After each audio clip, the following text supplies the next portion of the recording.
Bueno, estimados estudiantes, vamos a iniciar nuestro curso de Química General 2, sección A, del día 26 de julio. Espero que estén bien y sus familias. Vamos a continuar. Bueno, ¿se acuerdan de que quedamos con ver qué teníamos que hacer para transformar normalidad a molaridad? Bueno, a ver, ¿quién me puede resumir qué piensa? Si es multiplicarlo por 3 o dividirlo entre 3, qué será lo correcto? A ver, ¿quién tiene, quién meditó algo de eso? A ver, pues chicos, hombre, ¿alguien que ya haya meditado eso o no? Nadie meditó nada. A ver, pues, a ver, Brian, ¿qué dice usted?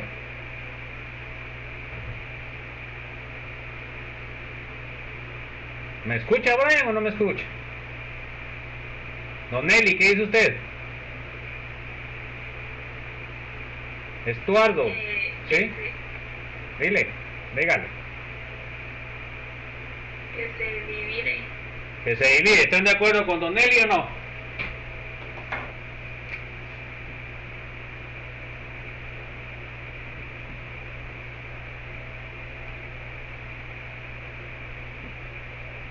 A ver, pues chicos, ya solo Don Nelly se mojó, nadie se va a mojar. A ver, Eduardo, ¿qué dice usted? ¿Se divide o se multiplica?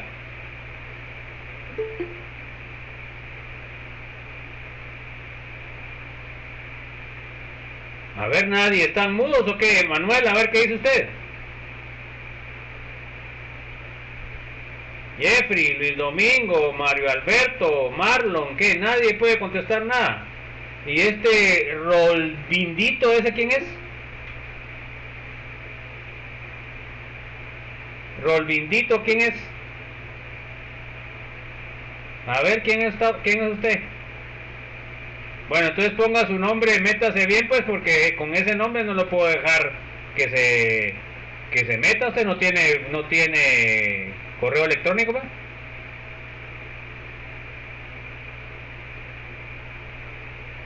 Bueno, es que eso no es legal, jóvenes, no pueden entrar, tienen que entrar con su cuenta y que tiene que salir el nombre de ustedes ahí. O sea, entonces no puede, bueno, se lo voy bueno, entre con su cuenta pues porque es que si no, no puedo dejarlo entrar. Bueno, a ver qué me dicen pues, solo se mojó Don Eli, ¿alguien está de acuerdo o no está de acuerdo con él? A ver, porque nos había dado 14.79 normal, nos había dado el resultado.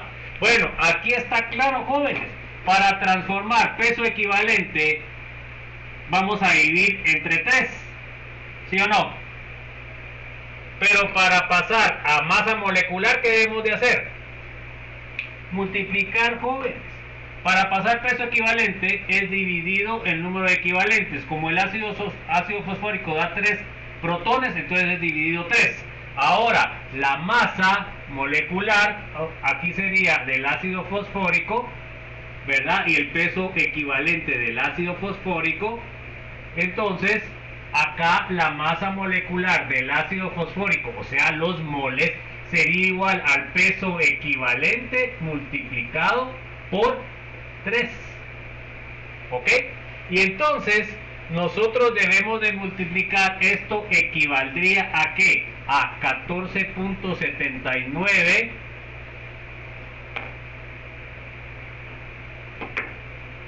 por 3. ¿Eso qué me va a dar? ¿Cuánto me da 14.79 por 3? 44.37 molar. ¿Estamos o no? ¿Está claro, Don Eli, o no? Es multiplicado, no dividido. ¿Está claro, Don Eli, o no? Sí, sí, está claro. Bueno, entonces vamos a continuar. Ahí se acuerdan que hoy examen corto a las 8, ¿va? solo con los que me confirmaron que eran aquí, la mayoría me confirmó. Y el nuevo que se metió ayer, Dresner, sí tengo el correo que me envió. Bueno, entonces vamos a ver otro ejemplo. A ver, léame por favor, Brian Adolfo. ¿Cuál será la normalidad de 250 ml de solución que se preparó disolviendo 16 gramos de dicromato de potasio en agua? Si pasa a Cr+6 a Cr+3. Bueno, entonces, fíjense pues, acá, ¿qué es lo que tenemos? Tenemos el peso del dicromato, la cantidad de volumen a donde lo vamos a llevar, y tenemos que calcular cuántos electrones están pasando. Si se dan cuenta ustedes, aquí tienen que saber la fórmula del dicromato, ¿verdad? Para poder hacer bien los cálculos. Porque si solo se basan en eso que está ahí, bueno, vamos a ver. ¿Alguna duda? Ya les mandé la hoja de trabajo para que empiecen a trabajar, jóvenes, para estudiar para el examen parcial. Bueno, entonces, fíjense pues, tenemos gramos, mililitros. Vamos a pasar los gramos a equivalentes. Bueno, y luego, por último, vamos a pasar los mililitros a litros. En lo que es gramos a equivalente, tenemos que utilizar el peso equivalente para hacer la transformación. Y acá, para pasar mililitros a litros, tenemos que utilizar el factor de conversión de mililitros a litros. ¿Está claro el procedimiento, jóvenes, no? ¿O hay alguna duda? Bueno, podrían ustedes también, si quieren, pasan primero los mililitros a litros y después los gramos equivalentes, sería lo mismo, jóvenes. Bueno, ahora tenemos la fórmula del dicromato, ¿se dan cuenta? Que pasa de 6 a 3. Pero miren acá qué es lo que tienen que hacer. Se dan cuenta de que para poder hacer el cálculo de los electrones tienen que balancear primero masas. Acá solo tienen un cromo y de este lado tienen dos. Entonces tienen que poner dos cromos para que se balancee. Bueno, ¿estamos claros? Bueno, entonces ahora yo sé que el dicromato va a tener una valencia de 6 por 2 serían 12. Y este, ¿cuántos tiene? Serían 2 por 3, serían 6. Entonces, para nivelar, ¿qué debo hacer? Entonces, acá tengo más 12 y aquí tengo más 6. Para eliminar, porque acuérdense que los electrones eliminan las cargas positivas. Entonces, necesito 6 electrones para nivelar. Entonces, eso significa que ¿qué? ¿Cuál va a ser el peso equivalente, Dresner? El peso del equivalente del dicromato de potasio, ¿cuál sería?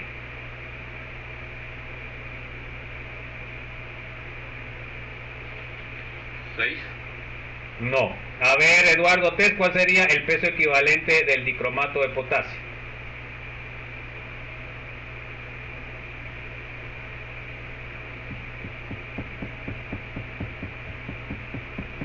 Bueno, ¿hoy Eduardo o no hoy? Sí, sí. Bueno, entonces, ¿qué sería? Sí, bien,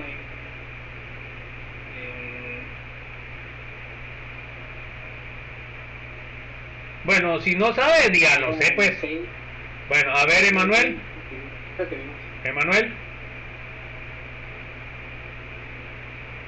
A ver, alguien que sepa, jóvenes, si lo acabamos de ver, ¿cuál sería el peso equivalente entonces del dicromato?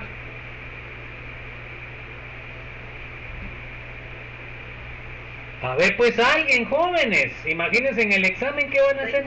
¿Sí? 6. No, 6 no sería el peso equivalente del dicromato. A ver, ¿cuál sería el peso equivalente del dicromato? 12. No. Peso equivalente del dicromato de potasio sería igual a la masa molecular del dicromato de potasio dividido ¿cuánto? Dividido 6 electrones, jóvenes, eso ya lo vimos. ¿Sí o no? ¿Se dan cuenta?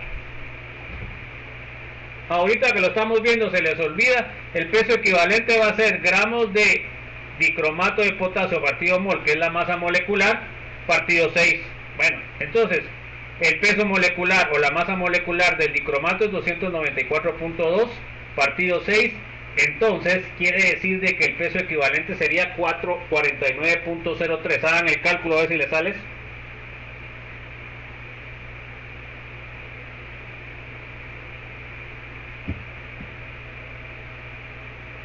A ver, ¿le sale eso o no?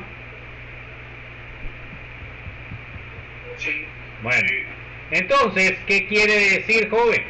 Entonces, ahora nosotros vamos a transformar con este valor, vamos a transformar los gramos a equivalentes. ¿Tengo que multiplicar por eso o por el inverso? A ver, Esther, ¿tengo que multiplicar por ese valor o por el inverso?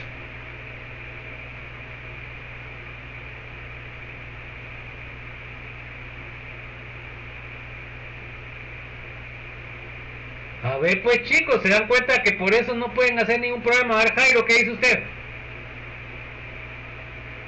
¿Por qué tiene que multiplicarse por el inverso, Jairo?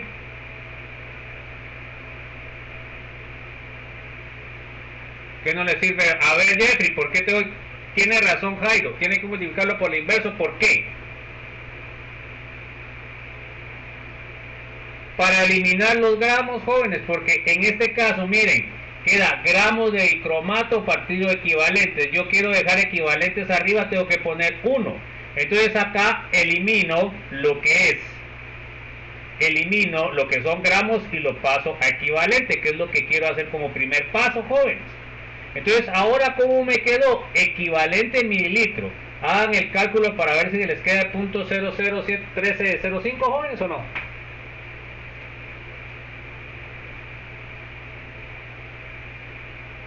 ¿Sí les queda eso, jóvenes? Sí.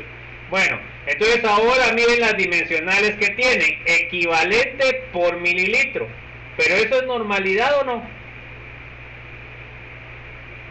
A ver, Luis Domínguez, ¿eso es dimensional de normalidad?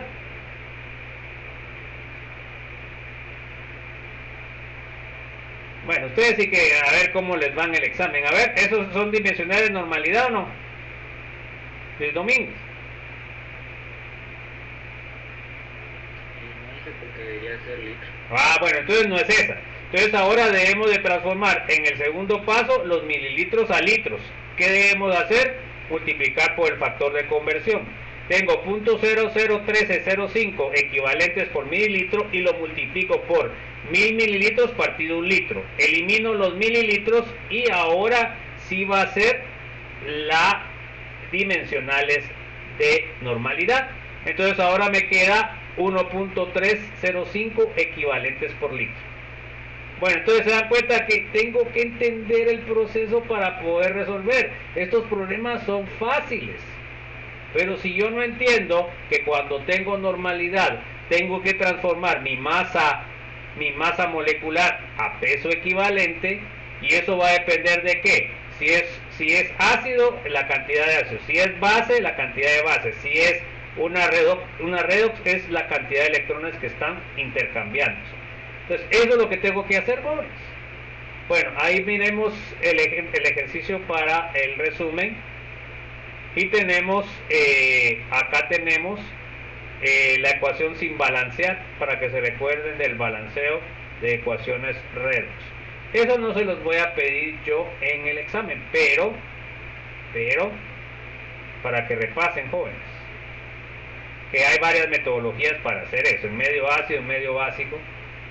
Bueno, vamos a ver ahora, no sé si hay alguna duda, jóvenes, porque ahorita es la oportunidad de preguntar sobre normalidad. ¿Hay alguna duda? Pues ahí se acuerdan de que aquí para ver este balanceo pues tienen que eliminar todos los iones espectadores y solo dejar los iones que están cambiando. Por ejemplo, aquí el potasio, ¿verdad? Aquí esto hay que multiplicarlo por 2, va, para que se puedan ir los potasios. Bueno, eso ya es cuestión de ustedes. Bueno, no hay ninguna duda.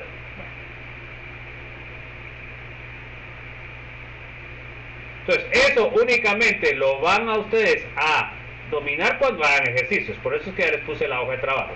En la hoja de trabajo está la respuesta. Entonces, ustedes tienen que ver que la respuesta sea la correcta. Si no, pues me pueden consultar a mí o pueden hacer en grupo lo que es la tarea. No me importa, aunque la entreguen individual, pero ustedes la hacen juntos para aprender. Para mí no hay problema, ¿ya?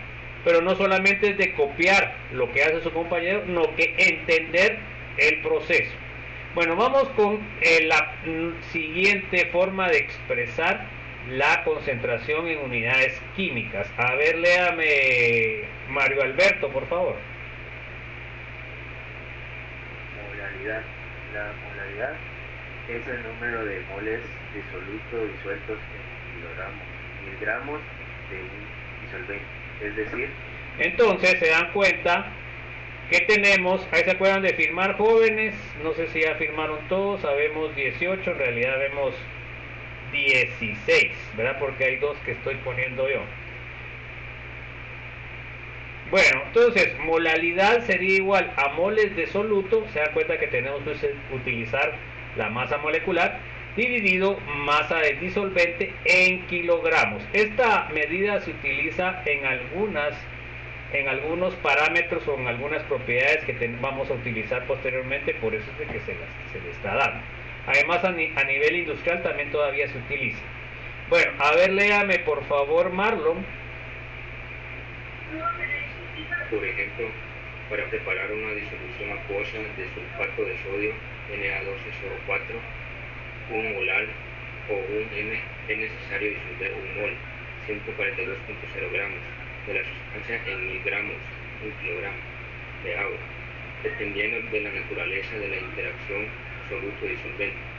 El volumen final de la disolución será mayor o menor que 1000 ml. También es posible, aunque poco probable, que el volumen final sea igual a 1000 ml. O sea, porque tiene que haber un desplazamiento debido a agregar una masa, jóvenes. O sea que al final, como ustedes lo hacen en un tonel, digamos, o aquí en un beaker, entonces ahí ustedes no están midiendo el volumen total exacto, no, que solamente están agregando lo que es la sal. Y entonces la sal también pesa, entonces va a desplazar un poco el volumen. Bueno, vamos a ver el ejemplo número 1. A ver, léame Marjorie, por favor.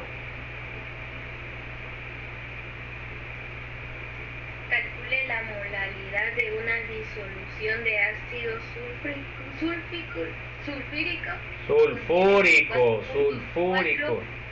G de ácido sulfúrico en 198 G de agua. La masa molar del ácido sulfúrico es de 98.09 gramos dividido moles. Bueno, entonces vamos a ver qué tenemos que hacer. Miren pues, definitivamente nosotros vamos a transformar los gramos de ácido sulfúrico a moles, porque lo que nosotros necesitamos para que sea molar serían moles arriba. Bueno, y de ahí tenemos 198 gramos, lo que necesitamos tener abajo son kilos, ¿ok? Entonces, en primera fase vamos a transformar los gramos, ¿se dan cuenta? Los gramos a moles, y eso lo vamos a hacer a través de la masa molecular. Bueno, luego los gramos, por un factor de conversión, lo transformamos en kilogramos. Entonces ese sería el proceso que debemos de seguir. Bueno, miremos el paso número 1. Se dan cuenta que yo tengo, en este caso,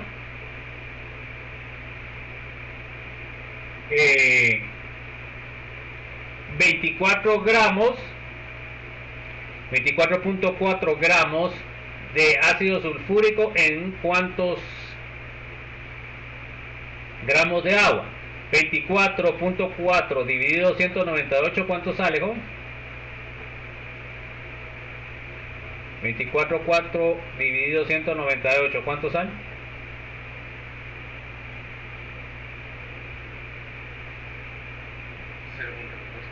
Es lo que tenemos aquí, ¿me? ¿Ya? Y por eso yo las dimensiones ya las puse gramos de ácido sulfúrico partido gramos de agua. ¿Estamos? Así nos hacemos bolas. Bueno, vamos a ver pues. Entonces ya tenemos cómo empezamos el proceso. Vamos a ver. Ahora vamos a ver que lo multiplicamos por la masa molecular. ¿Lo multiplicamos por la masa molecular o por el inverso de la masa molecular? A ver.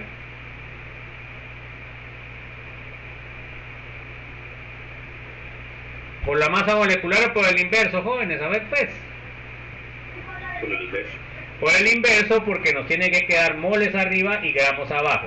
Entonces eliminamos lo que son los gramos ¿Se dan cuenta? Gramos de ácido sulfúrico, gramos de ácido sulfúrico. Bueno, entonces ahora hagan el cálculo. Le sale 0.001256.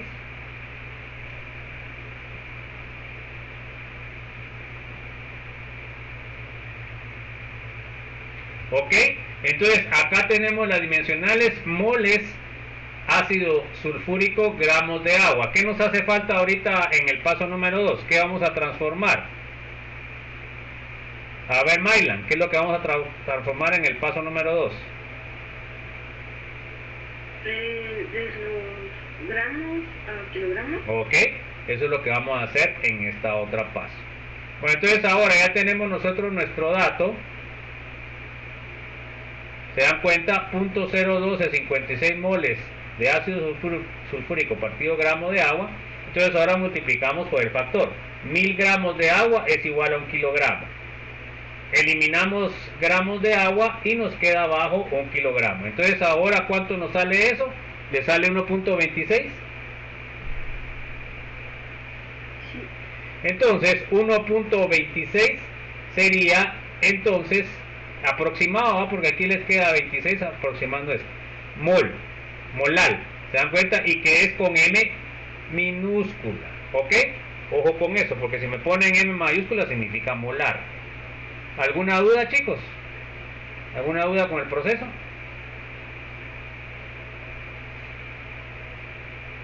¿No? Aquí tenemos el ejercicio para molalidad. Vamos a ver fracción molar, que sería la otra forma de expresión. Bueno, a ver, léame Ronald, por favor.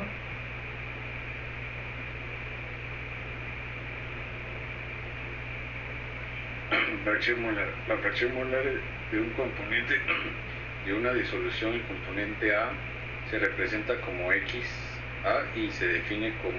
Entonces, ahora vamos a definir que fracción molar va a ser lo siguiente. Por ejemplo, cuando yo tengo un componente A, sería la fracción X sub A igual a los moles de A partido la suma de los moles de todos los componentes de la disolución. ¿Ok? Bueno, entonces miremos. A ver, léame por favor, Rosemary. La fracción molar no tiene unidades debido a que también representa una relación de dos cantidades semejantes. Entonces se dan cuenta que dividido moles me va a quedar sin dimensional. O sea que es una comparación, ¿no? Bueno, a ver, léame Brian, por favor. Ahí se acuerdan de firmar, jóvenes, que vamos llegando el tiempo. La fracción molar no tiene unidades, debido a que también representa una relación de dos cantidades semejantes. Ok, bueno. A ver, léame Donelli. Ejemplo, determina las fracciones mol de las dos sustancias en una disolución que contienen 36 gramos de H2O y 46 gramos de C3H5 o H3, glicerina. Masas molares, 18 para el agua y 92 para la glicerina. Entonces normalmente yo les doy las masas moleculares para que no tengan problema. Entonces, ¿cómo vamos a calcular esto? Se dan cuenta que lo primero que tenemos que transformar son los gramos de agua a moles y los gramos de glicerina a moles, porque lo que estamos comparando son moles, ¿sí o no? Bueno, entonces miremos los moles de agua que tenemos. Tenemos 36 gramos de agua y lo dividimos entre 18 gramos de agua por mol, ¿sí o no? Eso sería una forma, o también lo podríamos multiplicar por el inverso de la concentración, ¿sí o no? Como lo hemos nosotros aprendido, es 36 gramos de agua, van a multiplicarlos por un mol de agua partido 18 gramos de agua. Se nos van gramos y nos van a quedar moles. Esas dos formas son equivalentes, jóvenes, ¿ok? Pero la que yo esperaría que utilizaran sería esa que les puse en la pizarra. Entonces, ¿ahí cuánto le sale eso? 36 partido 18, ¿cuánto le sale? Le sale 2, o sea que en esos 36 gramos tenemos 2 moles de agua. Bueno, ahora la glicerina, igual, ¿verdad? Entonces la glicerina sería, tenemos 46 gramos de glicerina, la multiplicamos por 1 mol de glicerina, partido, ¿cuánto pesa? 92 gramos de glicerina. Entonces eso, se van los gramos de glicerina y me quedan moles. ¿Cuánto queda? 46 partido 92, se dan cuenta que es lo mismo. ¿Les queda cuánto? 0.5. Bueno, entonces ya teniendo los moles, ustedes pueden calcular la fracción molar. El total sería 2 más 0.5, 2.5. ¿Ya? Ese sería el total de la disolución. Bueno, entonces, los moles totales de disolución serían 2 más 0.5, son 2.5.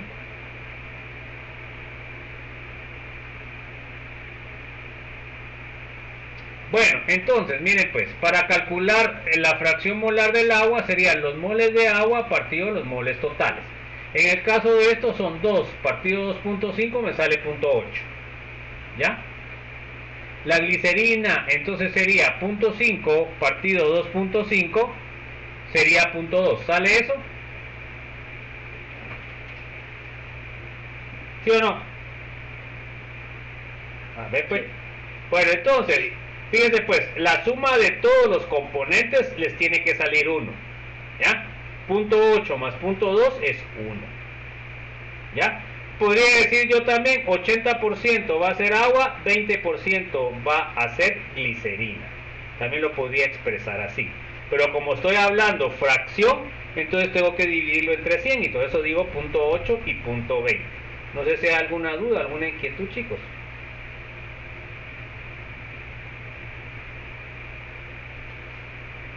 ¿No hay duda? Entonces, esto, a pesar de que no tiene dimensionales, se dan cuenta que tenemos que utilizar la masa molecular, que es un cálculo químico, y por eso indirectamente estamos utilizando una expresión química, aunque no tiene dimensionales. Bueno, vamos a ver la otra cosa interesante que va a ser la preparación de disoluciones o diluciones.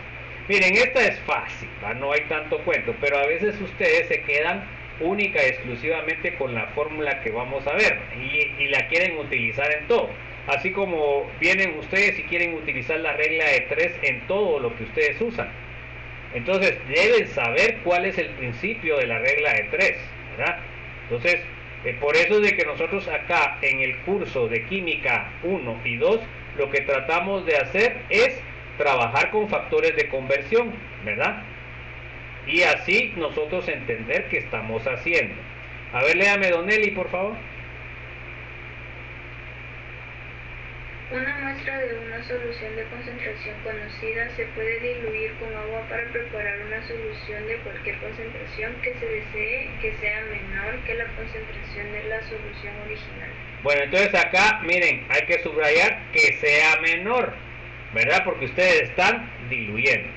Este procedimiento es muy utilizado en el laboratorio, jóvenes. En los laboratorios que ustedes puedan trabajar van a poder tener que hacer estas famosas diluciones, ¿verdad? Entonces, ojo con esto.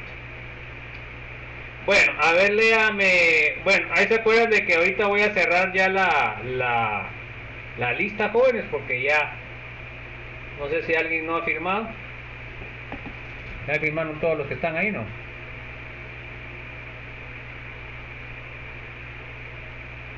Habemos 14, que son los fieles, los 14 fieles. Bueno, entonces voy a cerrarla, jóvenes. Disculpen, pero se acabó el tiempo. Bueno, miren, ¿y por qué será que tan poca gente hay en la tarde, jóvenes? Se les cruza con sus cursos, jóvenes, ¿o qué pasará? Porque varios de que es que varios, entonces no trabajan más. Varios de ustedes, bueno, de aquí se transfirieron, ¿no? Bueno, ¿quién me está saludando ahí, ustedes? Bueno, vamos a seguir, pues. ¿Dónde me quedé? A ver, déjame, Dresner, por favor.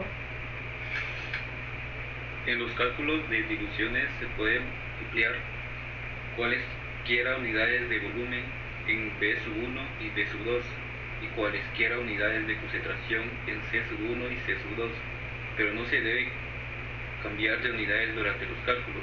La ecuación general de las diluciones se escribe como sigue. Entonces la famosa ecuación, jóvenes, que ustedes ya esa la quieren usar hasta en la sopa. B1, o sea, volumen 1 por concentración 1 va a ser igual a volumen 2 por concentración 2. Esa es una famosa que ustedes la quieren usar en cualquier cosa que se les ocurra, lo quieren utilizar, ¿verdad?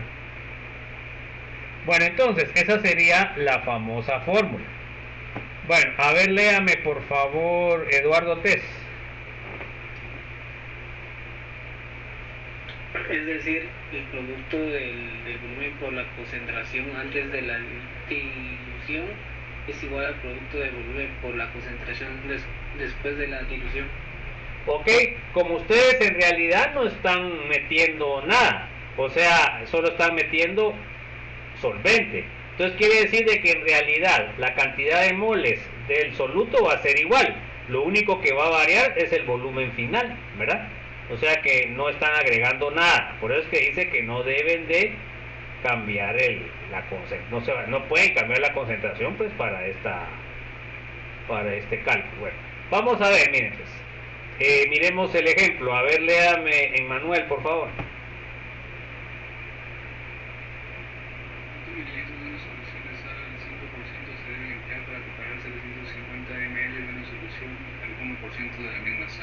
Bueno, primero miramos de que pasamos de una solución más concentrada a una menos concentrada.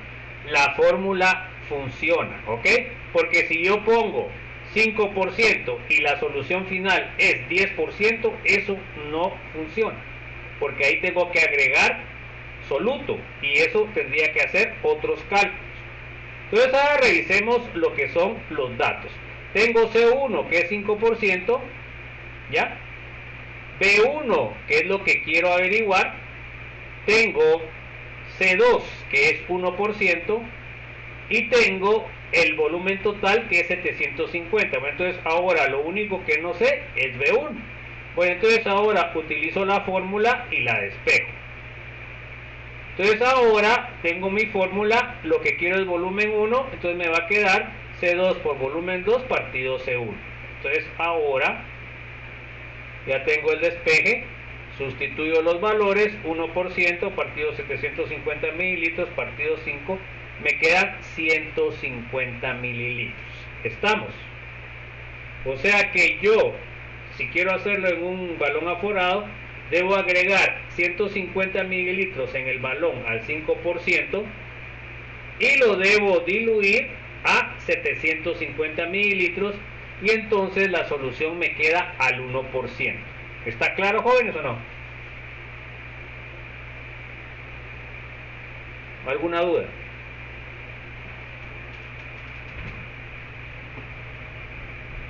Bueno, sigamos pues. Pues ahí están listos a las 8, jóvenes, porque a las 8 menos 1 minuto normalmente o menos 2 mando el examen corto y de ahí tienen 15 minutos. De ahí les doy 5 minutos más por si hay algún problema y cierro el examen y ahí ya no pueden entregar nadie. Bueno, entonces acá tenemos el ejercicio número 12, que sería el cálculo de diferentes utilizando la ecuación que vimos. Entonces acá miren, tienen 11 ejercicios para el resumen en esta presentación. O sea, aquí se los pongo ¿por qué? Porque tengo que van a ser 11. Uno es del anterior, o sea, por eso llevo 12 ya, para que ustedes no pierdan la cuenta. Bueno, ¿qué aprendimos en la concentración? En la presentación. A ver, léame, Esther.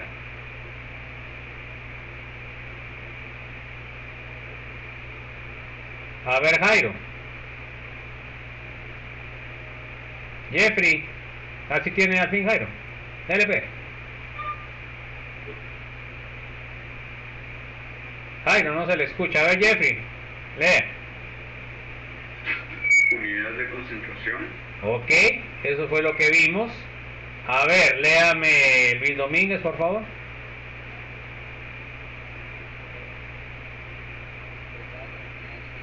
No mucho se le oye el micrófono a usted. Bueno, a ver, Mario Alberto. Porcentaje masa, PP, porcentaje de peso o peso molecular. Ok. A ver, Marlon.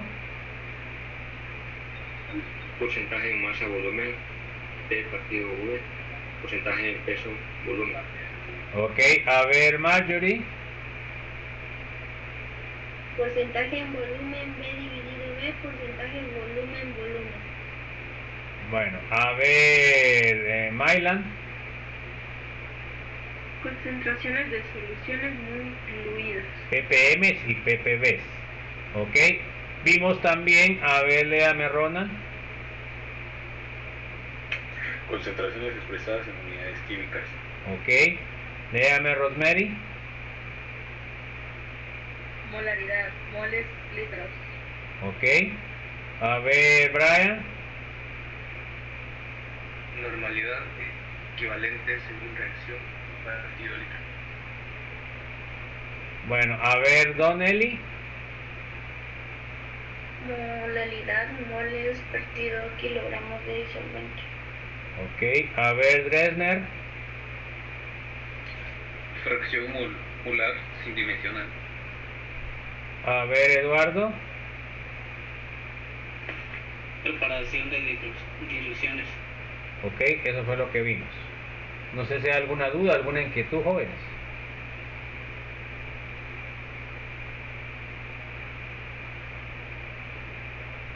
Yo ingeniero, pero no es de los temas comentando. ¿Qué Está pues? viendo un anuncio de que el día mañana, el día sábado tenemos que conectarnos. ¿Sí? Gracias, ingeniero. Los que puedan, pues se puede conectar porque son clases extras que ahí se va a explicar, pues porque no nos alcanza el tiempo para llevarla en el tiempo normal. Los que puedan se pueden conectar. A la misma hora, licenciado. ¿Qué horas, a qué horas dije, jóvenes? Eso ya lo puse ahí. ¿No han visto el anuncio? ¿Ah? Miren el anuncio. De 10 a 12, jóvenes, tienen que ver el anuncio, pues. Para eso tenemos el Classroom, ahí hago los anuncios. Y eso también lo puse en el programa cuando la primera puse el horario, ¿no, joven? ¿Se acuerdan ustedes? En la primera cuando vimos todo lo del desarrollo del curso, ¿no? ¿No se acuerdan, más jóvenes? Bueno. Vamos con la última presentación de la unidad 1, jóvenes.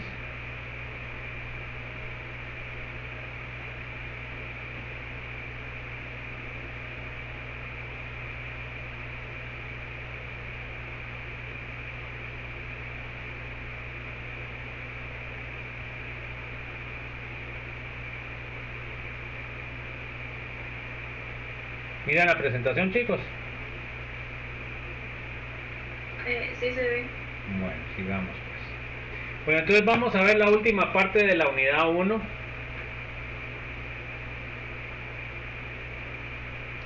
Y aquí vamos a seguir viendo algunas de las propiedades que se llaman propiedades coligativas de las soluciones. Entonces, miren pues, en esta unidad, saben ustedes que va a venir teoría, y en la unidad pasada que acabamos de terminar, están todos los cálculos de las soluciones, ¿verdad? Por supuesto, en la hoja de trabajo lo que les puse yo son precisamente problemas, ¿verdad?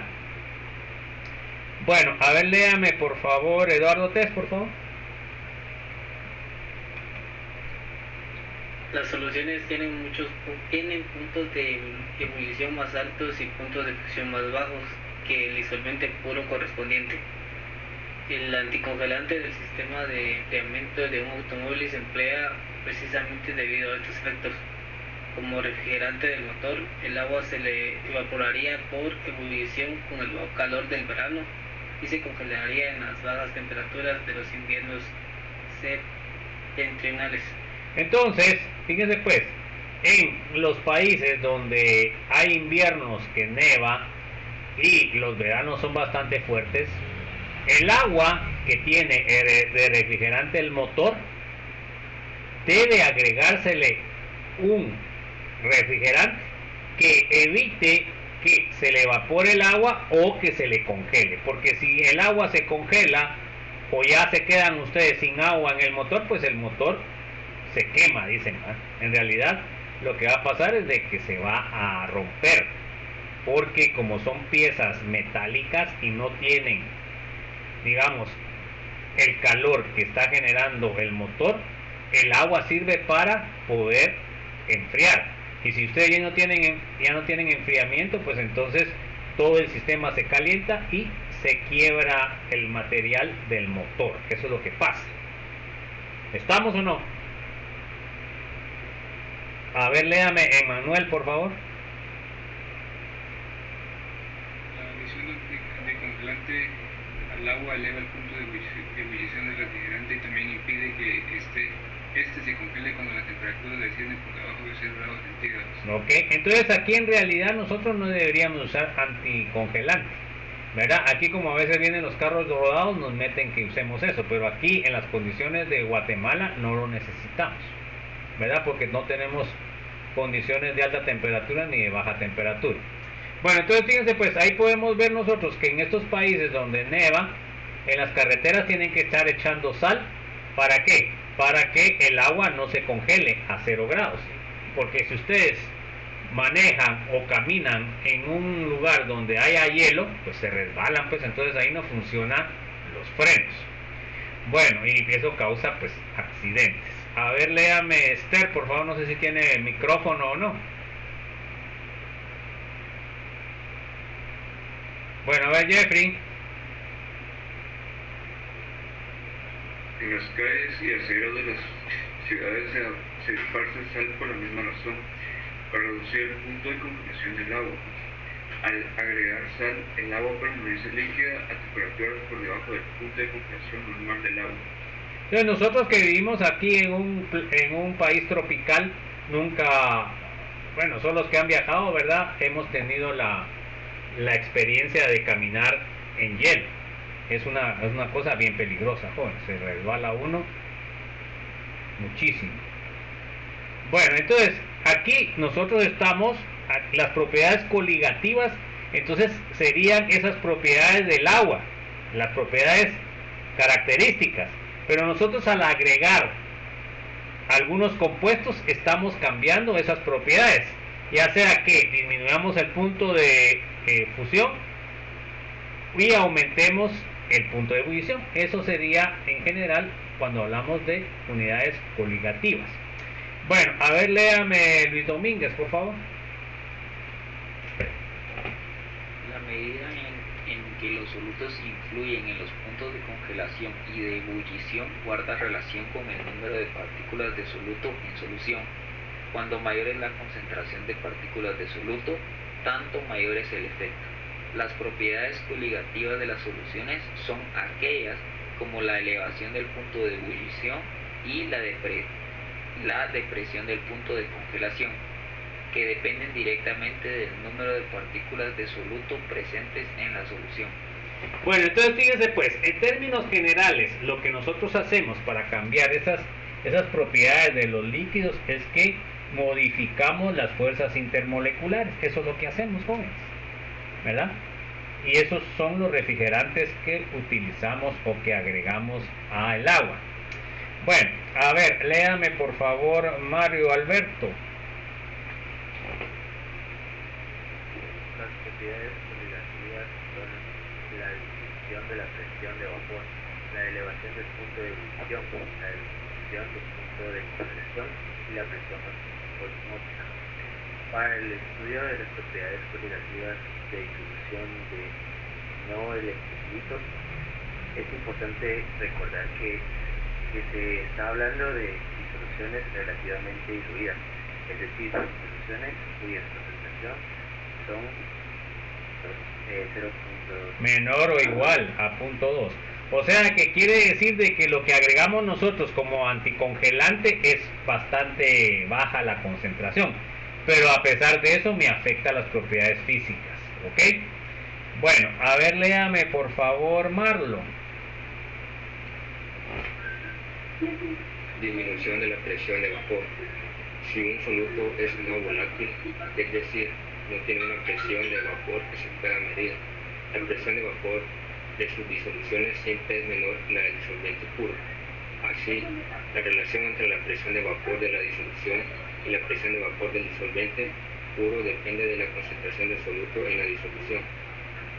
Ok, entonces se dan cuenta que acá, dependiendo de la concentración, así va a ser el efecto. A mayor concentración, mayor efecto. Ok.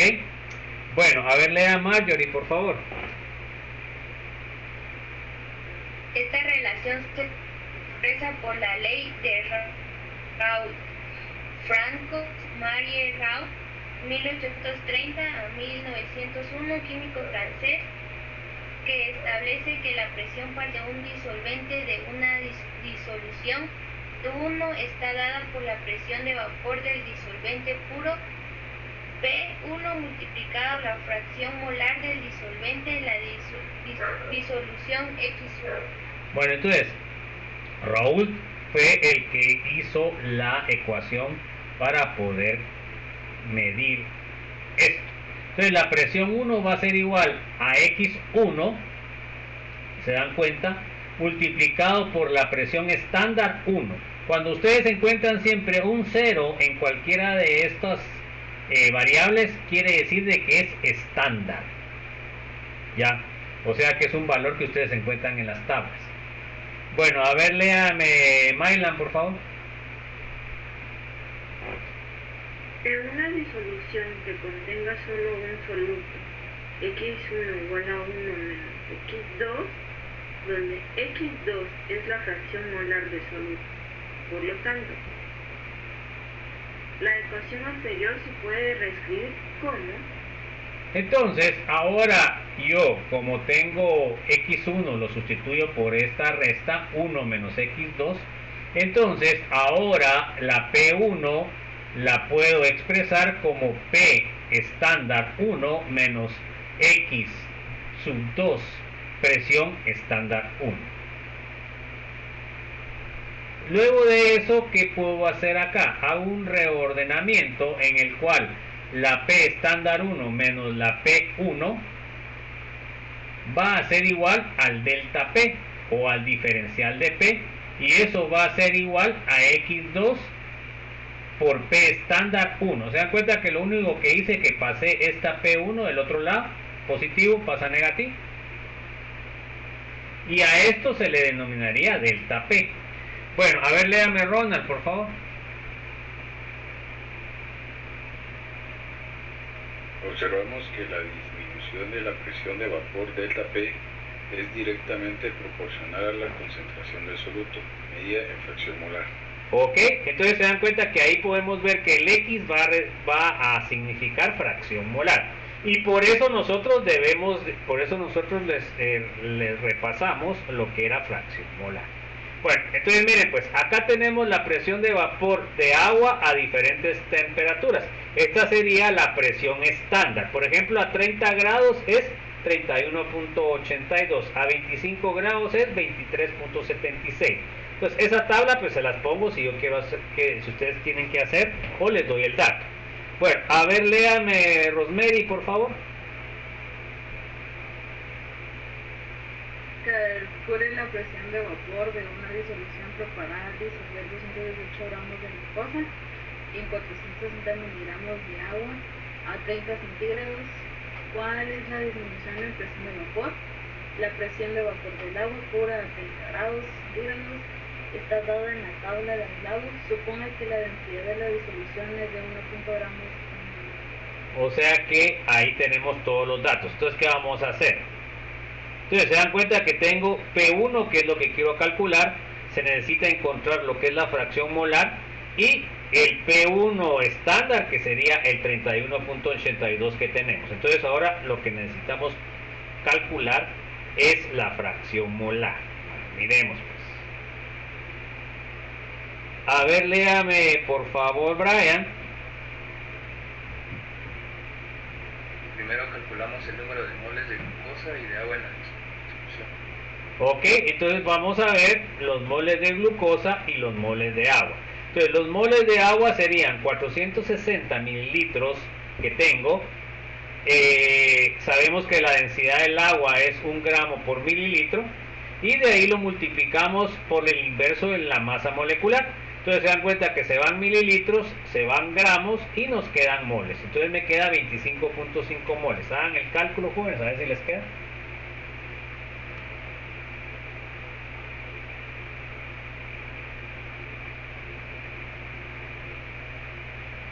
¿Les queda o no les queda?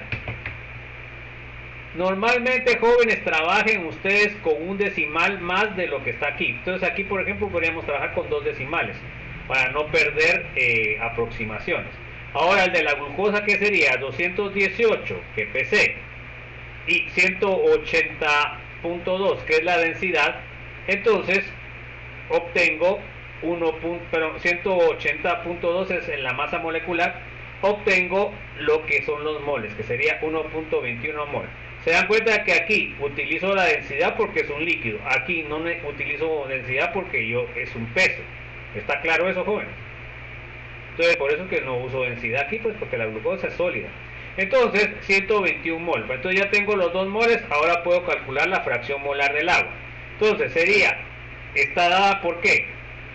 Sería el número de moles del agua partido del la sumatoria del número de moles totales. Tengo que la fracción del agua es 25.1 moles, partido 25.1 moles más 1.21 moles, me sale .955. ¿Le sale eso, jóvenes, o no?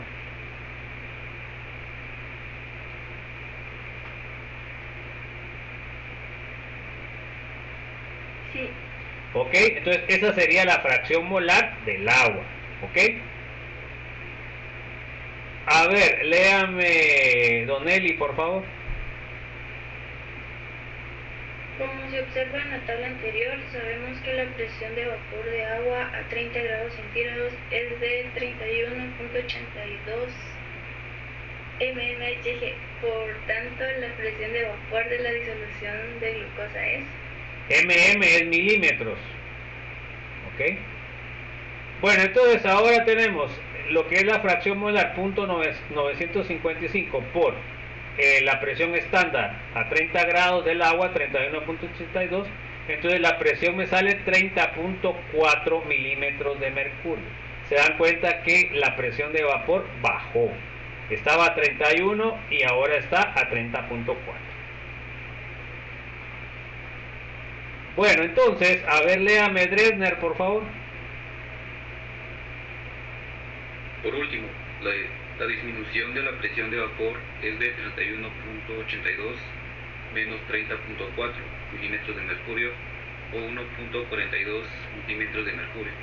Entonces se dan cuenta que ahí la resta me sale 1.42. Eso fue lo que me afectó, agregarle glucosa al agua. Se dan cuenta que ya la presión de vapor me bajó. Ahí tienen el ejercicio número 13 para comprobar eso. Bueno, a ver, léame Eduardo Test, por favor. Así, las moléculas de disolvente tienen menor tendencia a abandonar la disolución que a abandonar el disolvente puro para convertirse en vapor, y la presión de vapor de una disolución es menor que la del disolvente. Ok, entonces se dan cuenta que con agregar la glucosa me cambió la presión de vapor del agua, o sea que me disminuyó. Entonces quiere decir de que va a ebullir a un punto de ebullición más alto de los 100 grados, si estuviéramos a nivel del mar. Bueno, a ver, léame Emmanuel, por favor. Si ambos componentes de una disolución son volátiles, es decir, tienen presiones de vapor que se pueden medir, la presión de vapor de la disolución es la suma de las presiones parciales individuales. La ley de Raoult también se cumple en este caso. Entonces acá tengo dos componentes, PAXA, PA, y PBXB, PP estándar. ¿Ok? A ver, léame por favor, Esther. Ah, no, perdón, Jeffrey. Donde PA y PB son las presiones parciales de los componentes A y B de la disolución. PA estándar y PB estándar son las presiones de vapor de las sustancias puras, y XA y XB son sus fracciones molares. La presión total está dada por la ley de Dalton de las presiones parciales. Entonces, ¿se acuerdan que la ley de Dalton decía que la presión total está formada por las presiones parciales de los componentes? Entonces acá la presión total sería igual a PA más PB. Y entonces al cambiar lo que son las expresiones con Rolt, me quedaría XA por PA estándar A, XB por PA estándar B. Aquí les puse un video para que vean la presión de vapor. Bueno, entonces ahí nos vamos a quedar, chicos. Que tengan una feliz noche, un abrazo, buen provecho y nos vemos el día de mañana. Ahí se acuerdan que hoy hay examen corto, ¿va, jóvenes? A las 8 de la noche se los envío. ¿Ok? ¿Estamos? Bueno, suerte en su examen, pues, jóvenes. Chao, pues. Nos vemos, chicos. Se cuidan. Buen provecho.